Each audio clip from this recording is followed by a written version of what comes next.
हाँ जी, सभी को नमस्कार। तो आज की क्लास चालू करते हैं। आज के क्लास का टॉपिक है प्रायद्वीपीय भारत के पर्वत के बारे में पढ़ेंगे। इससे पहले हमने पढ़ा हिमालय के पर्वत के बारे में, अर्थात उत्तर भारत के पर्वत के बारे में पढ़ा, और आज का जो पढ़ेंगे वो प्रायद्वीपीय भारत का जो पर्वत होगा इसके बारे में पढ़ेंगे। ठीक है।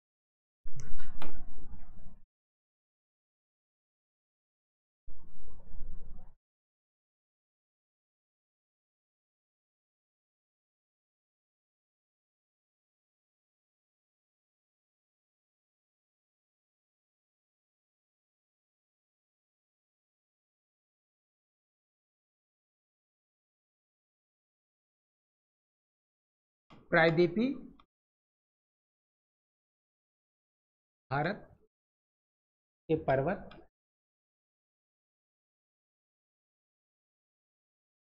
ठीक है, इसके बारे में डिस्कस करते हैं। प्रायद्वीपीय भारत का पर्वत,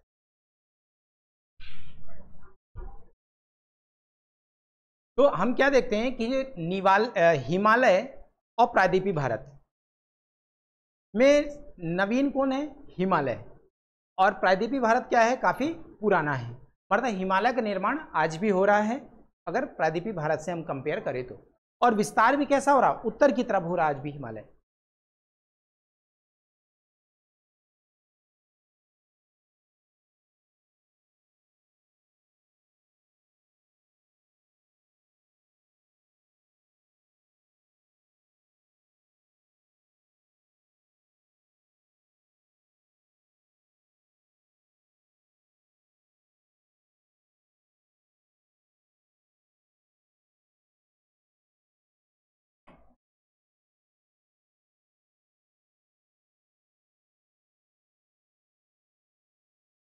ये आपका छोटा सा भारत है, समझना।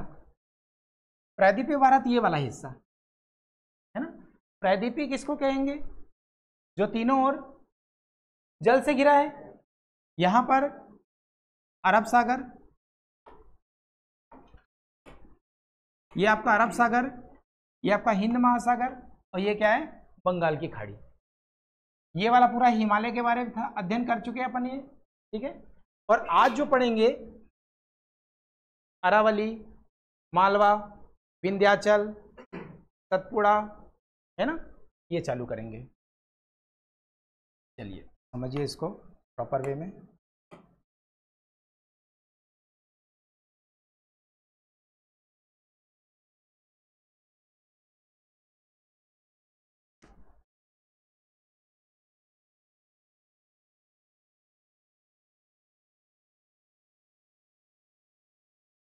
देखिए इधर ये वाला हिस्सा आता है अरावली पर्वत।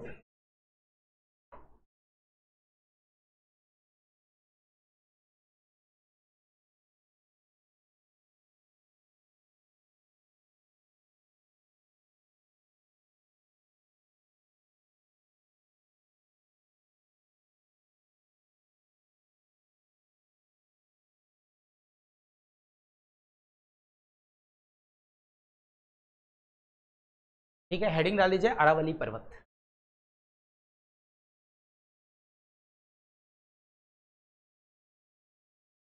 दुनिया का सबसे पुराना पर्वत अरावली पर्वत। इसका विस्तार गुजरात के पालनपुर से लेकर दिल्ली के मजनू हिल तक है।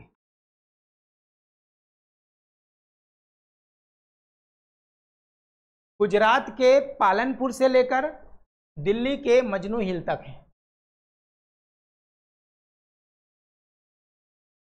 गुजरात के पालनपुर से लेकर दिल्ली के मजनू हिल तक है। इसकी लंबाई 800 किलोमीटर।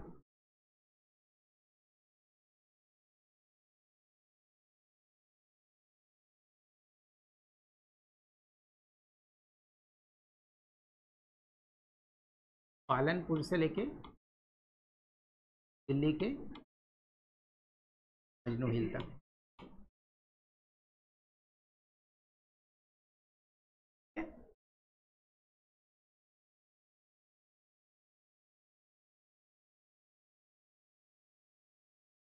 इसका विस्तार उत्तर और पश्चिम क्षेत्र में है। ये उत्तर होगा और ये पश्चिम। तो विस्तार किधर है? या पश्चिम उत्तर? पश्चिम उत्तर में विस्तार है इसका, पश्चिम उत्तर में विस्तार है।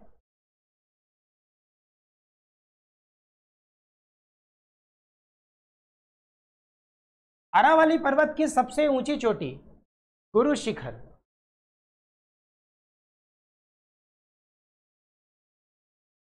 यहीं पर है गुरु शिखर, सबसे ऊंची चोटी 1722 मीटर है।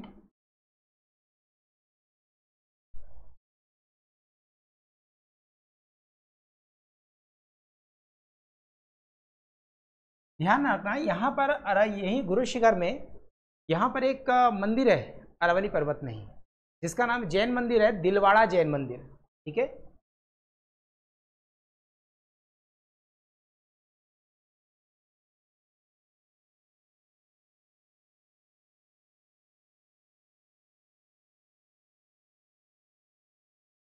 यहाँ पर एक मंदिर है जैन मंदिर, जिसको क्या बोलते हैं? दिलवाड़ा जैन मंदिर।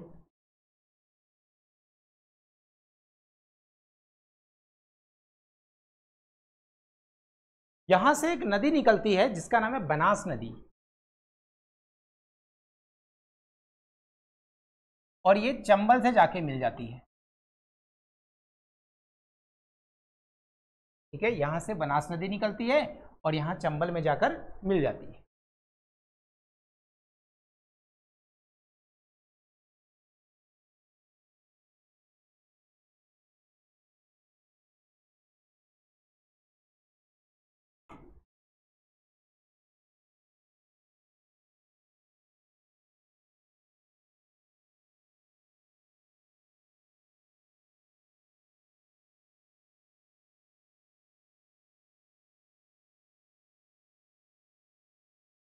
ये आपको जो दिख रहा है ये मालवा का पठार,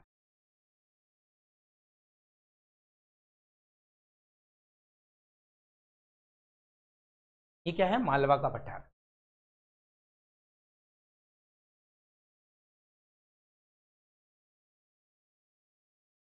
ठीक है, ओके। जो मालवा का पठार है ये ज्वालामुखी द्वारा निर्मित है।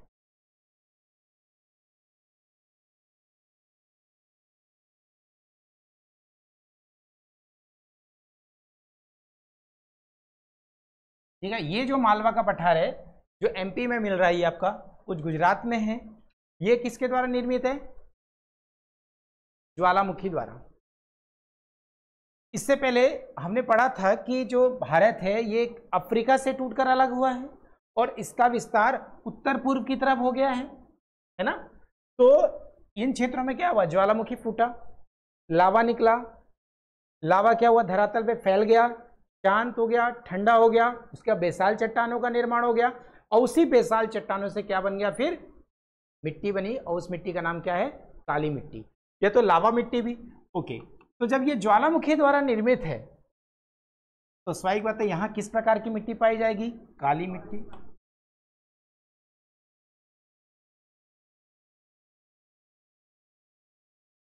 ये मालवा का पठार क्या है? काली मिट्टी वाला क्षेत्र है।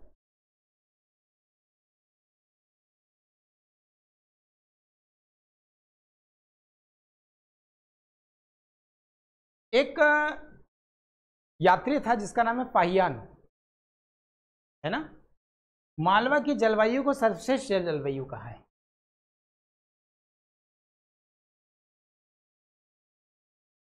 मालवा की जलवायु को सर्वश्रेष्ठ जलवायु कहा है। ठीक है, ध्यान रखना, ये आपका मालवा का पठार है। ओके, काली मिट्टी का अन्य नाम और क्या है? रेगुर मिट्टी, कपासी मिट्टी भी बोलते हैं इसको, अमेरिका में चेरनोजम मिट्टी भी बोलते हैं। क्लियर है ये आपको? ओके। फिर आपको ये दिख रहा है कि विंध्याचल पर्वत का विस्तार,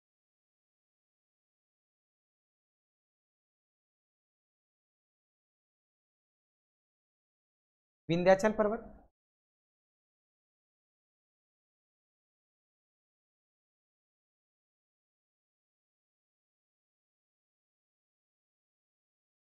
इसका विस्तार कैसा दिख रहा है?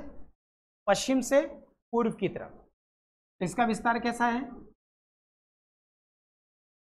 पश्चिम से पूर्व की तरफ इसका विस्तार है। विंध्याचल पर्वत का विस्तार पश्चिम से पूर्व की तरफ। अब आपको देखने को मिल रहा है कि मध्य प्रदेश में सर्वाधिक है। विंध्याचल पर्वत का विस्तार मध्य प्रदेश में सर्वाधिक है।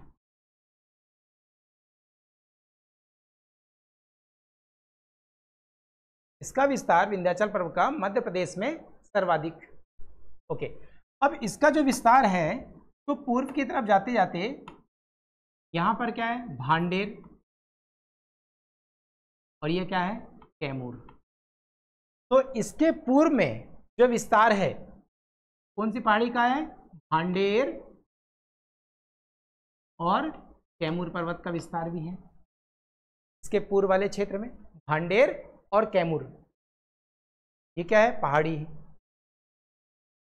विंध्याचल पर्वत में ही भांडेर और कैमूर पहाड़ी है। इनका विस्तार किधर है? पूर्व की तरफ है।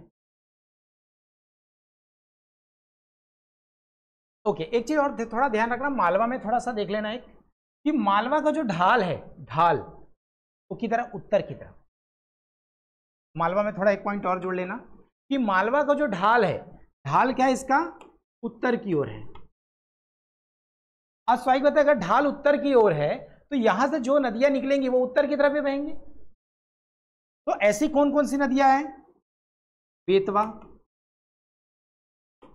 चंबल, काली सिंधी। कोई भी नदियां उसी तरफ बहेंगी जिधर उसका ढाल होगा।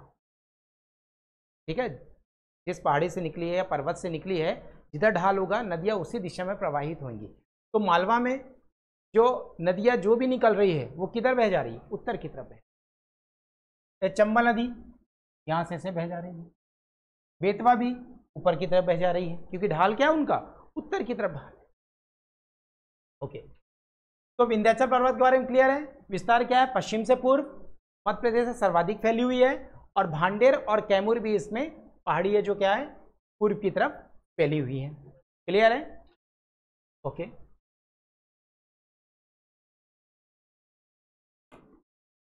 अब यहां पर आपको दिख रहा है कि के नीचे नर्मदा नदी बह रही है।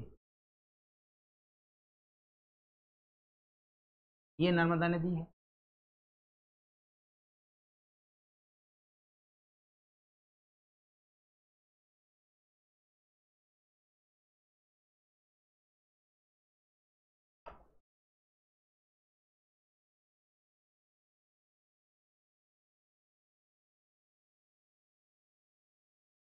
और ये है सतपुड़ा पर्वत।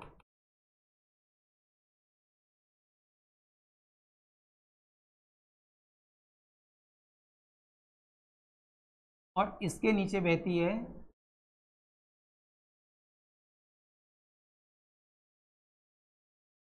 ये ताप्ती नदी है। ये ताप्ती नदी है। अब समझना, मैं जो आपको पढ़ाने जा रहा हूं वो है सतपुड़ा पर्वत। ये क्या है? सतपुड़ा पर्वत। तो देखते जाइए, ऊपर से देखिए, अरावली के दक्षिण में क्या है? मालवा, मालवा का पठार। मालवा के दक्षिण में क्या है? विंध्याचल पर्वत। विंध्याचल के दक्षिण में क्या है? नर्मदा नदी। नर्मदा के दक्षिण में सतपुड़ा पर्वत। सतपुड़ा पर्वत के दक्षिण में ताप्ती नदी। अब ध्यान रखना कि ये जो है सतपुड़ा पर्वत, ये क्या है? एक ब्लॉक पर्वत है। ब्लॉक पर्वत। ये दोनों नदी एक भ्रंश घाटी बना लेती है। भ्रंश घाटी बना लेती। कैसे? जैसे मान लीजिए कि एक ऐसा समझ लो, एक कोई जगह है ये मान लीजिए, ठीक है? राम, श्याम और मुकेश। देखिए क्या हुआ, ये हिस्सा क्या हुआ? अचानक नीचे धंस गया। अब ये धंस जाने से ये कैसा हो गया? कुछ ऐसा हो गया। तो घाटी बन गई है। ये ऊपर हो गया, ये नीचे हो गया, ये ऊपर हो गया, ये नीचे हो गया। तो क्या है, ये वाला जो हिस्सा है ये क्या है, भ्रंश घाटी है, नर्मदा भ्रंश घाटी, ये नीचे तरफ हो गई, सतपुड़ा ऐसा हो गया, समझ में नहीं। तो ये भ्रंश घाटी बनाती है, नर्मदा भ्रंश घाटी, और इसको हम क्या बोलते हैं, ताप्ती भ्रंश घाटी। और ये बीच में जो हो गया ये क्या है, सतपुड़ा पर्वत। ये सतपुड़ा पर्वत कैसा पर्वत है, एक ब्लॉक पर्वत है, ब्लॉक पर्वत। कैसा पर्वत है सतपुड़ा पर्वत, एक ब्लॉक पर्वत है। अब सतपुड़ा पर्वत का विस्तार कैसे है, अब इसका 3 भागों में इसको बांट के पढ़ते हैं। कैसे, पश्चिम का जो विस्तार है इसको बोलते हैं राजपीपला,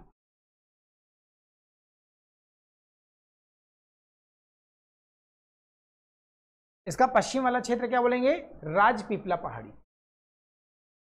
ये बीच वाला क्षेत्र को क्या बोलते हैं, महादेव पहाड़ी, महादेव पर्वत या पहाड़ी, महादेव। और ये वाला पूरा वालों को क्या बोलेंगे, मैकाल श्रेणी।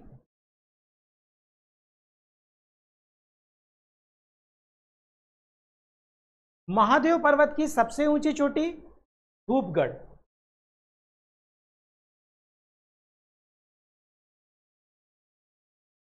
महादेव पर्वत की सबसे ऊंची चोटी धूपगढ़, पीएससी में आ चुका है ये धूपगढ़ का, है ना, ऑप्शन था सतपुड़ा महादेव, ऐसे 2 ऑप्शन और थे, तो इसका आंसर क्या आएगा, महादेव। धूपगढ़ किसमें है, महादेव पर्वत में, ठीक है। मैकाल की सबसे ऊंची चोटी अमरकंटक,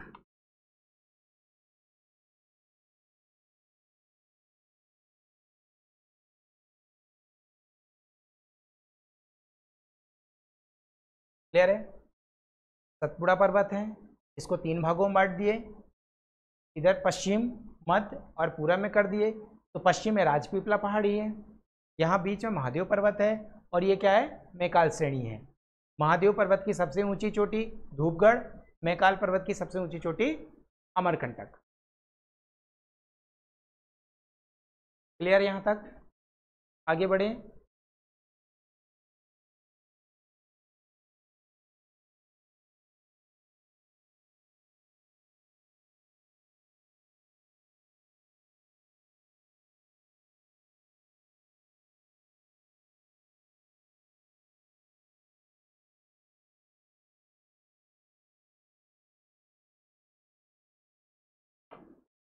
ओके, अब देखिए ये वाला हिस्सा को हम बोलते हैं पश्चिमी घाट, ये वाला हिस्सा हो गया हमारा पश्चिमी घाट,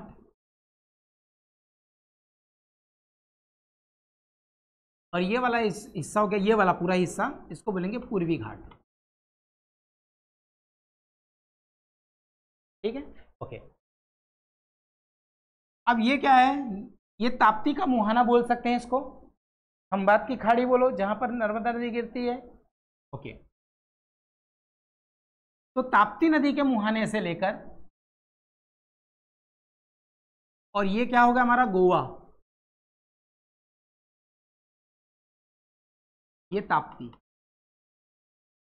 ताप्ती नदी के मुहाने से लेकर गोवा तट को हम बोलेंगे कन्नड़ तट, ये को कन्नड़ तट, तट का नाम क्या है, कन्नड़ तट। गोवा से लेकर मंगलोर तक को बोलेंगे ये कोंकण तट,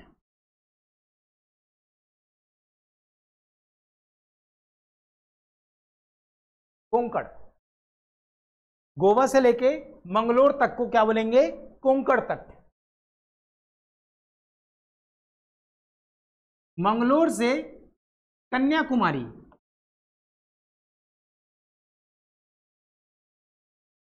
ये वाले तट को बोलेंगे मालाबार तट,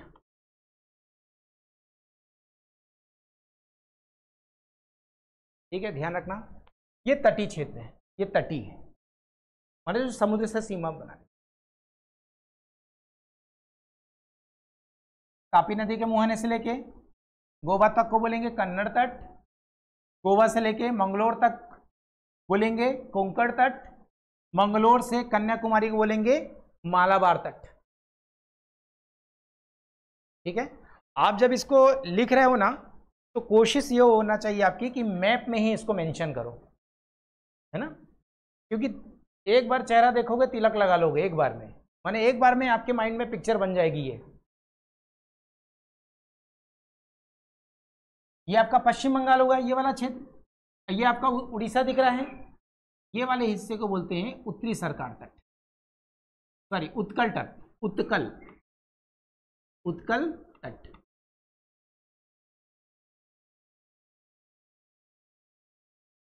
ये गोदावरी, गोदावरी से लेके कृष्णा नदी तक, इसको बोलते हैं हम उत्तरी सरकार तट।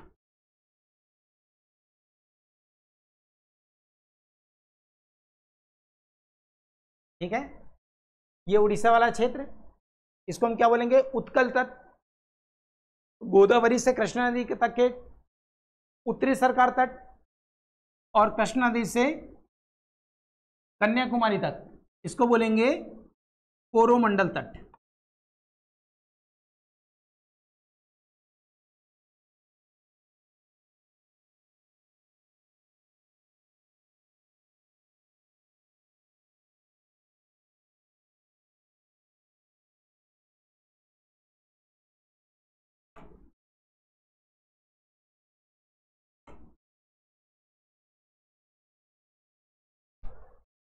क्लियर यहां तक सभी को? ओके, आगे देखिए। गुजरात में 3 पहाड़ी है, मांडव, बारदा और गिरी। मांडव, बारदा और गिरी, ये 3 पहाड़ी कहां पर है, गुजरात में है। ध्यान रखना, गिरी का वन आपने नाम सुना होगा, गिरी का वन। तो गिरी के वन में एशियाई शेर पाए जाते हैं यहां पर।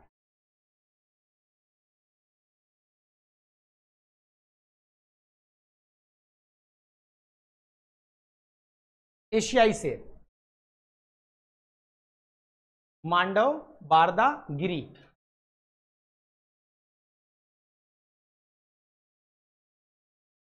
अब ध्यान रखना, पूरे एशिया में कहां पर मिलेंगे बब्बर शेर, गिरी के वन में।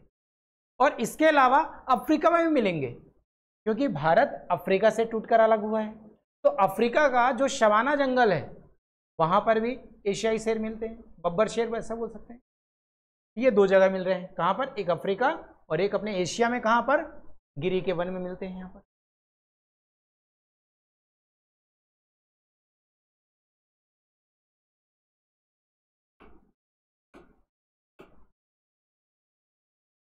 तो क्या है कि जो पश्चिमी तट है ना, ये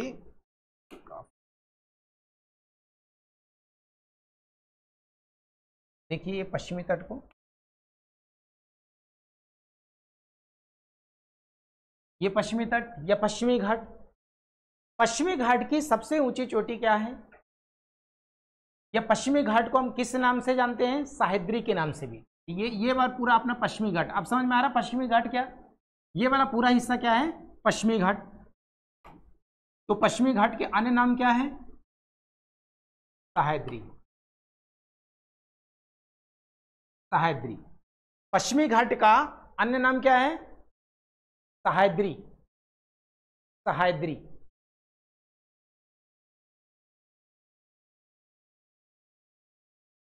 मतलब सह्याद्री की सबसे ऊंची चोटी कलसूबाई, ये कहां पर है, महाराष्ट्र में। कलसूबाई, कलसूबाई कहां पर है, महाराष्ट्र में, है ना। पश्चिमी घाट को, ये पश्चिमी घाट है, पश्चिमी घाट को हम अन्य नाम से जानते हैं, उसका नाम क्या है, सह्याद्री। ठीक है, अर्थात सह्याद्री की सबसे ऊंची चोटी कलसूबाई। ठीक है, ओके। यहां पर एक त्र्यंबक नामक पठार है, त्र्यंबक, महाराष्ट्र में ही। यहां से गोदावरी नदी निकलती है, त्र्यंबक नामक पठार से गोदावरी नदी निकलती है, गोदावरी।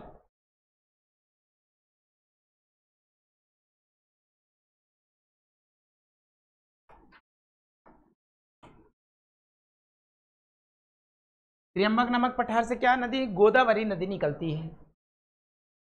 इसी के दक्षिण में है महाबलेश्वर चोटी।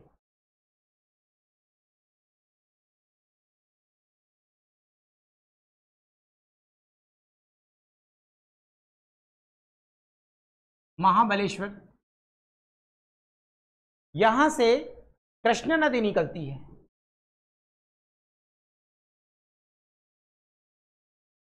गोदावरी है, कृष्णा है, कावेरी, पश्चिमी घाट से जो भी नदियां निकल रही हैं पूर्व की तरफ बहेंगी तो सारी कहां गिरेंगी, बंगाल की खाड़ी में। ठीक है, ये नोन है, ऑब्वियस है ये। तो महाबलेश्वर चोटी से कृष्णा नदी निकलती है। इसके अलावा कर्नाटक में ब्रह्मगिरी पहाड़ी है।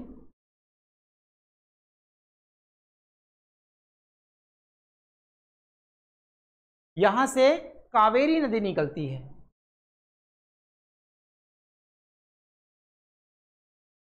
कावेरी नदी,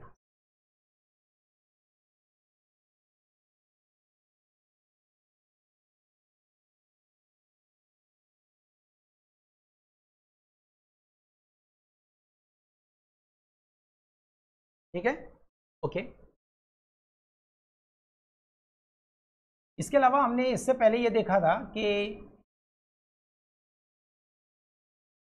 ये वाला जो क्षेत्र दिख रहा है आपका, मेघालय वाला क्षेत्र, यहां पर क्या था, गारो खासी जयंती, और असम में आ जाता है मिकिर और रेंगमा, है ना। तो गारो खासी जयंती, मिकिर, रेंगमा, ये सबके किसके हिस्से हैं, प्रायद्वीपीय भारत के हिस्से हैं, प्रायद्वीपीय पठार के हिस्से हैं। कौन कौन से ये, कौन सा, गारो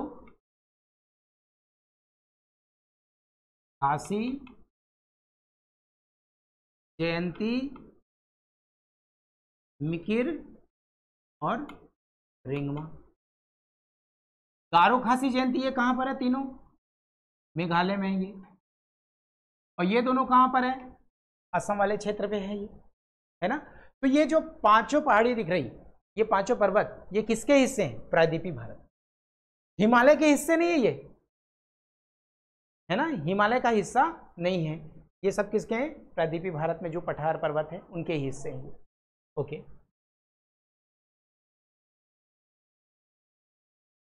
अब क्या हुआ कि पश्चिमी घाट और पूर्वी घाट में क्या हुआ, ढेर सारी नदियां बहती हैं, बहते चली आ रही हैं और बहेंगी आगे भी। तो देखिए कैसे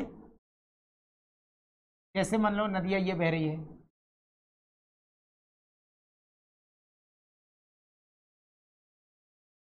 मान लीजिए इधर भी नदियां बह रही है। तो अब क्या देख रहे हैं कि यहां पर बहुत सारी नदियां बह रही हैं। अब यहां पर जो पर्वत होंगे या पठार होंगे, नदियां क्या कर देगी, काट देगी, एक काट देगी यहां से।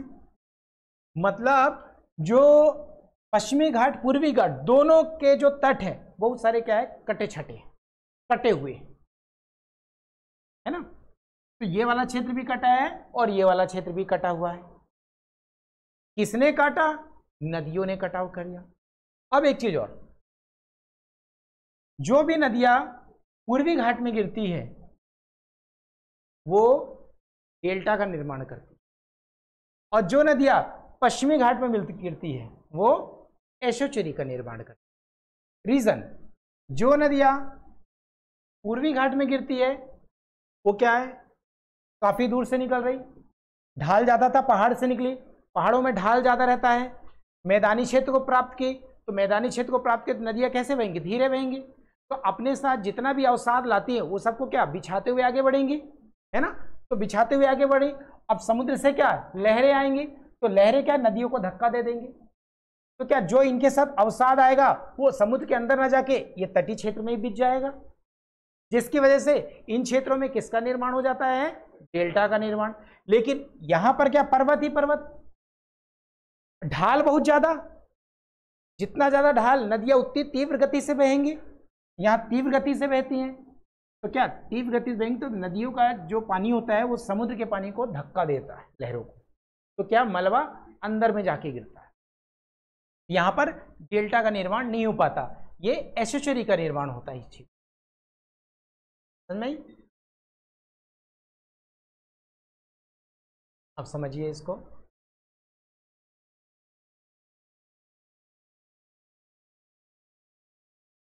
ये आपका है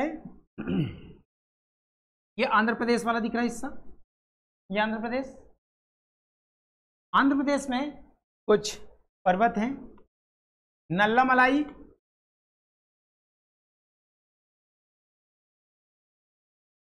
नल्लामलाई, पालकोंडम,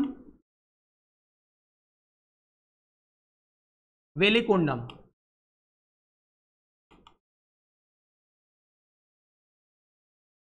नल्लामलाई, पालकोंडम, वेलिकोंडम, ये कहां पर है आपका? आंध्र प्रदेश में।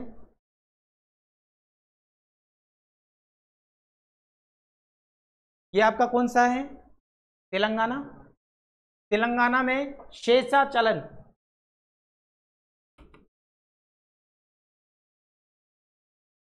तेलंगाना में क्या है आपका?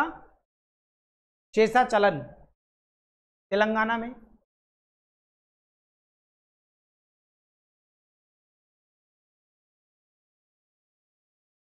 ये आपका क्या है? तमिलनाडु। तमिलनाडु में जावदी, शेवराय, पंचमलाई, सिरुमलाई,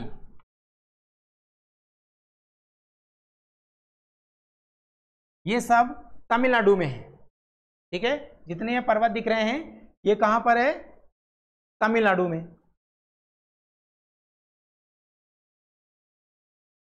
जावदी, शेवराय, पंचमलाई, सिरुमलाई,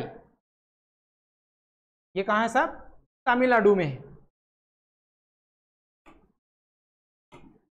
अब होता यह है कि ये वाला पश्चिमी घाट की पर्वत है, पूर्वी घाट की पर्वत है ये, और ये वाला हिस्सा पश्चिमी घाट का।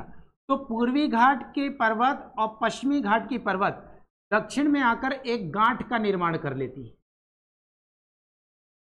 ये जो गांठ का निर्माण करती हैं इसी को बोलते हैं नीलगिरी पर्वत।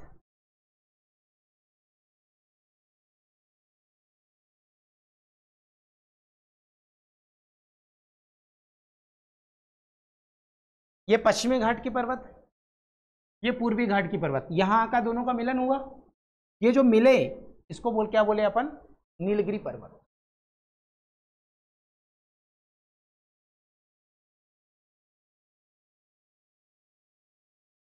ओके, नीलगिरी पर्वत की ऊंची चोटी, सबसे ऊंची चोटी डोडा बेटा, नीलगिरी पर्वत की, है ना, डोडा बेटा।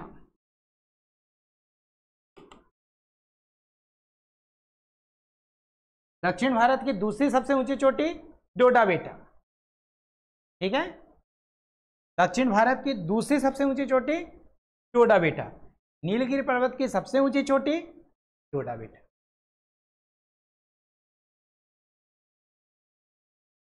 एक आपने नाम सुना होगा ऊटी या ऊट कमंडल भी बोलते हैं, वो आपका यही है नीलगिरी पर्वत में।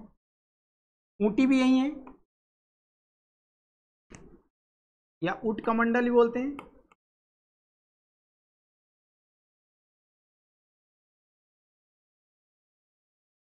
साइलेंट वैली, साइलेंट वैली अब आपका नीलगिरी पर्वत में आ गया। ये भाई ऊटी का ही दूसरा नाम, ऊट कमंडल।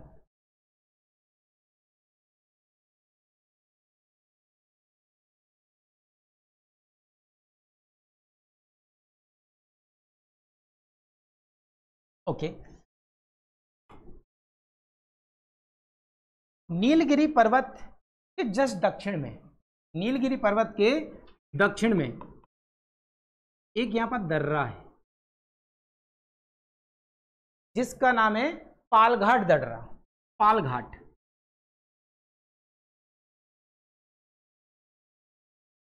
जिसको पलक्कड़ भी बोलते हैं।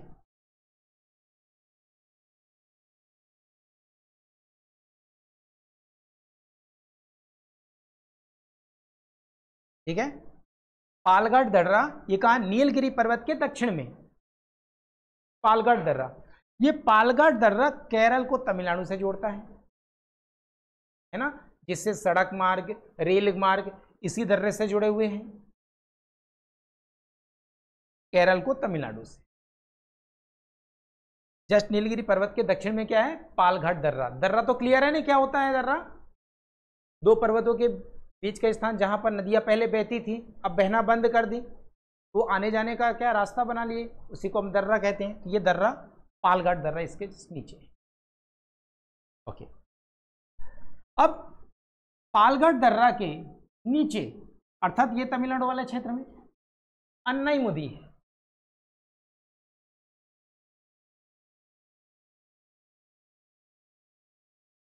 दक्षिण भारत की सबसे ऊंची चोटी क्या है, अन्नाईमुदी। अब अन्नाईमुदी का जो विस्तार है वो 3 तरफ है। देखो, इसका विस्तार उत्तर में भी है, इसका विस्तार दक्षिण में भी है, और इसका विस्तार पूर्व में भी है। ओके, अन्नामुदई का विस्तार जो उत्तर की तरफ है उसका नाम है अन्नामलाई।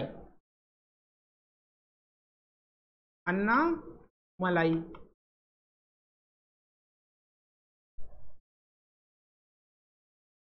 अन्नामुदई का विस्तार जो उत्तर की तरफ है उस पर्वत का नाम क्या है, अन्नामलाई।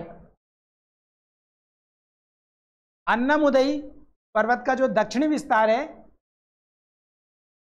कार्डमम पहाड़ी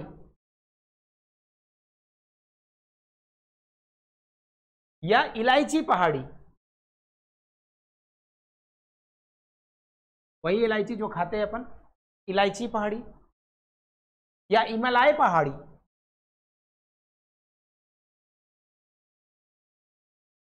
ठीक है। कार्डमम पहाड़ी भी बोल सकते हैं, इलायची पहाड़ी भी, और हिमालय पहाड़ी भी। अन्नामुदई का जो पूर्वी विस्तार है इसको बोलेंगे पालनी पहाड़ी।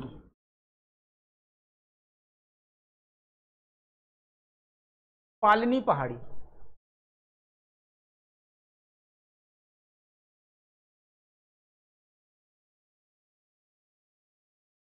ठीक है। तो पालनी पहाड़ी पूरी तरीके से तमिलनाडु में है, ये ध्यान रखना। ये वाले क्षेत्र में तो कहाँ, इसका पूरा तक विस्तार कहाँ पर है, तमिलनाडु में। लेकिन कार्डमम और अन्नामलाई कर्नाटक और केरला दोनों में है इसका विस्तार, ठीक है। केरला और तमिलनाडु दोनों में है इसका विस्तार। किसका किसका, कार्डमम और अन्नामलाई का। नीलगिरी का पर्वत का विस्तार केरला, तमिलनाडु और कर्नाटक, ये तीनों जगह है।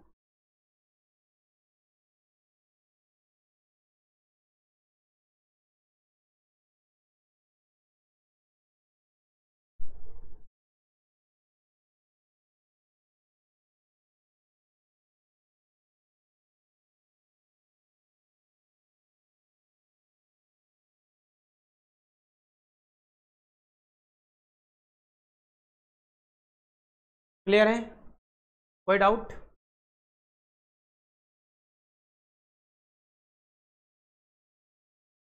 तो आज आप ये आपका दक्षिण भारत अर्थात प्रायद्वीप भारत के जितने पर्वत हैं वो आपका कंप्लीट हो गया, ठीक है। आई थिंक आपको समझ में आया होगा, ठीक है। ठीक, थैंक यू।